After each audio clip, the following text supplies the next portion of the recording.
Hey everyone, super excited. Tonight we are going on a ghost hunt tour of Old Fort Niagara.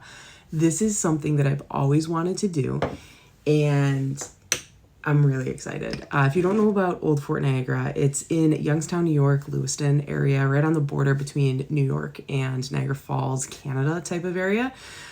Huge pivotal fort during the War of 1812. It was actually taken over by the British at one point, and it is over 300 years old. So when I was younger, we went on a field trip there. We stayed overnight. I think it was in like 7th, 8th grade, something like that.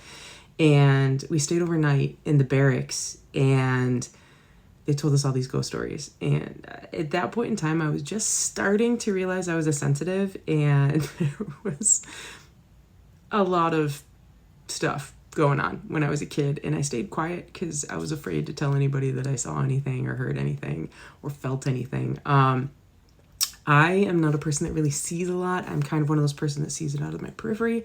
I will tell you lately, especially the last 2 days, I could have swore I saw someone walking across the street, like a shadow walking across the street on my way home, but then a car drove through it, and nobody skidded onto their brakes, and there was no dead body in the road, so clearly I was seeing something.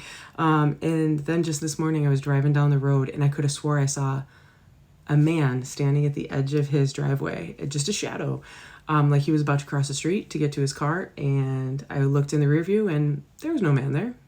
It was a tree, but the tree wasn't at the side of the road. It was well behind me. So like I said, sometimes we see things in our periphery. Anyways, that being said, I'm a sensitive. I can kind of sense energy in a room, kind of feels like cobwebs on me, or like static cling. So I've always been like that, and that's why I kind of love doing ghost hunts. And as you kind of have seen, I did one during the daytime down at Gettysburg when I was driving back up from my uncle's funeral, and I do have another one on there.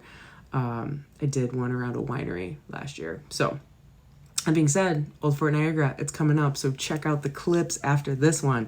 But what we're going to do is we're going to charge our crystals. Okay, so first things first, we're gonna light the smudge stick with my intention candle here.